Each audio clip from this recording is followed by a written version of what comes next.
In 1916, a huge polio outbreak started in the U.S. In 1940, Sister Elizabeth Kenny came from Australia to teach her unconventional methods of treating polio.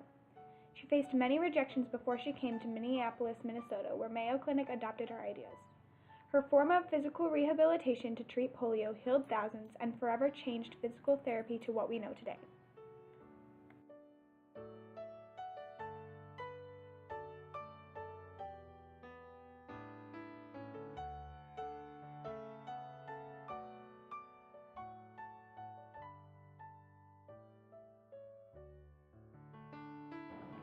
Polio is a complex disease.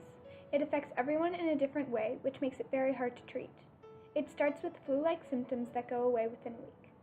Then comes the serious symptoms such as pins and needles in arms and legs, meningitis, which is an infection covering the spinal cord, and although polio is most commonly known for paralysis, it is rare. However, those who are paralyzed are in danger of the muscles that help the organs move becoming stiff, and that's when it becomes deadly. Everyone's symptoms are different, which makes it so hard to treat. Polio was first seen in 1403 BC, in the carving of a priest with a deformed foot and walking stick. Many historians believe him to have polio.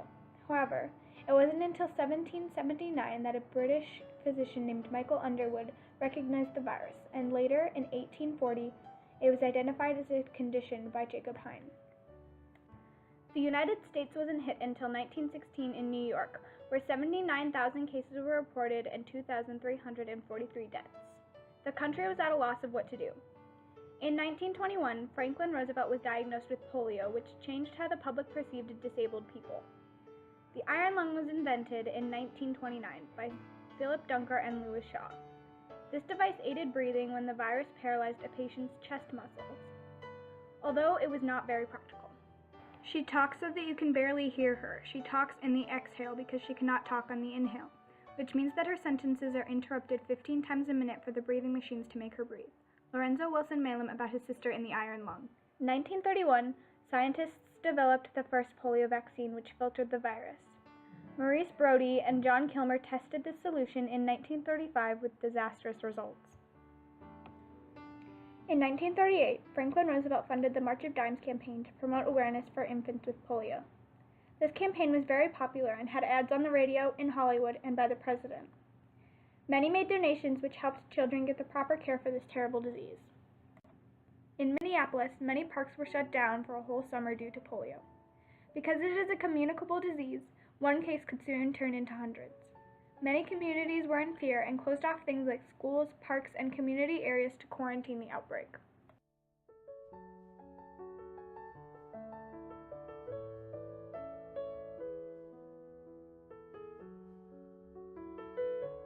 Just when it seemed as though there was no cure, an Australian nurse by the name of Sister Elizabeth Kenny came in search of putting her physical rehabilitation therapy in the spotlight.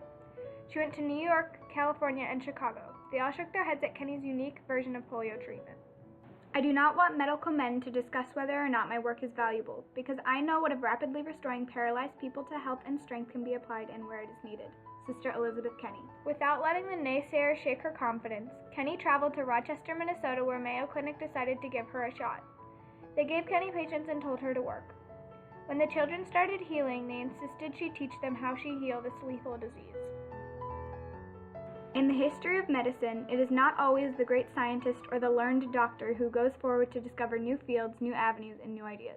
Sister Elizabeth Kenny. Kenny had very different ideas of what polio was from the very first time she saw it.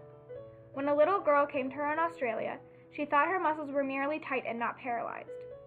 While most doctors thought the primary symptoms were paralysis and weakness, Kenny believed all were different and would treat it in this way. She based her method off of acute stages of polio instead of the after effects like most doctors. One of her methods was paraffin dips or brushing. Paraffin is a flammable, waxy substance that is a mixture of saturated hydrocarbons. Nurses would melt down the solid and brush or dip the affected areas. The Kenny method was very popular for using hot packs, or what some physicians today call Kenny packs, which were at the time strips of blankets soaked in hot water and applied to the painful area. But she did other things too, such as exercises designed for each individual patient. While one might be touching their head to their knees, another would be resting with no homework from the clinic. Whatever the patient had to do at home, they always checked back in after they left. Kenny was an open-minded person who wouldn't usually turn her head to new ideas. But one treatment she couldn't stand were splints or braces. If her patients would come in with them, she would immediately remove them. Why condemn patients to a life of splinted arms and hobbled legs when they can be rehabilitated with my method? Sister Elizabeth Kenny. Kenny was a passionate woman. She socialized very little because she worked 18-hour days at the clinic. Even when she was a young girl and first was introduced to nursing, she made her own skeleton with a pulley system out of household items. Kenny dearly loved her job and the people she worked with. At the Kenny Institute that opened in 1942, they took care of their patients.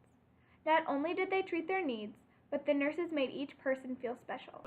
It no longer became a chore to go stay at the hospital. This was one of the many things that people loved about Kenny. She made certain that her patients, old and young alike, got the proper care with a smile on their face. Yes, I was a crybaby, and a tearful event it was when I left. My therapist even had tears. I was a star patient, they said, because I was walking out. I never met Sister Kenny, but I sure wanted to give her a hug. Priscilla Cunningham, high school freshman who contracted polio in 1956. Physical therapy has grown greatly since 1940. In 1946, the Hill-Burton Act was passed, leading to an increased hospital training of physical therapy. In 1950, rehabilitation methods started to be taught at public schools, orthopedic clinics, colleges, etc. for the first time. The American Women's Physical Therapeutic Association formed in 1921 with 274 members. In 1940, it grew drastically with 8,000 members. Now, it has more than 90,000 members and 52 locations. Kenny also helped show the power of a nurse.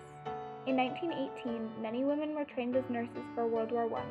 However, many didn't want to become a nurse because of the low pay and bad work conditions.